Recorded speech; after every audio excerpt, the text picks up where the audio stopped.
সময় খুব সংক্ষিপ্ত। আমিরে জামাত আছেন, সবাইকে অনেক অনেক ধন্যবাদ এই আয়োজনের জন্য। আমার বাবা সারা জীবন চট্টগ্রামেই ছিলেন। চট্টগ্রামে শুধু জন্মটা ছাড়া ওনারা সব কিছুই চট্টগ্রামে বড় হয়েছেন, চট্টগ্রামে দায়িত্ব পালন করেছেন। চট্টগ্রাম থেকে 3বার জেলে গিয়েছেন, চট্টগ্রাম কারাগারে উনি অনেকগুলো বছর কাটিয়েছেন।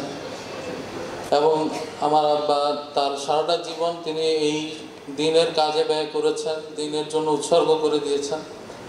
আজকের এই আয়োজনে আমি শুধু একটা সাক্ষ্য দিতে চাই যে আমার বাবা একজন খালেস মানুষ ছিলেন।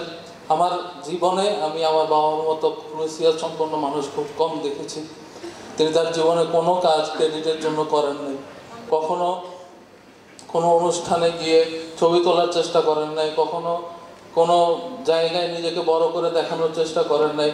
আল্লাহ তাকে বড় করেছেন, কিন্তু তিনি নিজেকে কখনো বড় দেখানোর চেষ্টা করেন নাই। আমি চাই আমরা সবাই যেন ওনার মতো হতে পারি, এই দোয়া সবার কাছে করি।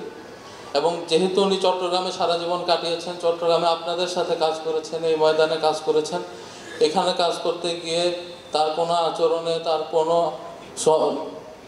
যে কোনো ব্যাপারে, তার কোনো কথায় বার্তায় কেউ যদি কষ্ট পেয়ে থাকেন তাকে মাফ করে দিবেন। তার জন্য তিনি যেন জান্নাতবাসী হতে পারেন সেই দোয়া করবেন। আমার আম্মুর জন্য সবাই দোয়া করবেন, আমার দাদা দাদির জন্য দোয়া করবেন।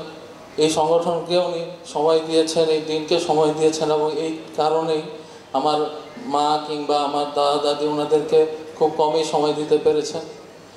সেইটুকুর জন্য যেন আল্লাহ ওনাকে মাফ করেন, এবং আমার মা, আমার দাদা দাদি তাদেরকে যেন নেক হায়াত দান করেন আল্লাহ, সেই দোয়া করবেন। আমার ভাই বোনদের জন্য দোয়া করবেন, আমরা প্রত্যেকে যেন জান্নাতবাসী হতে পারি এবং জান্নাতে আমার বাবার সাথে অনেক সময় কাটাতে পারি, সেই দোয়া করে আমি শেষ করছি। আসসালামু আলাইকুম।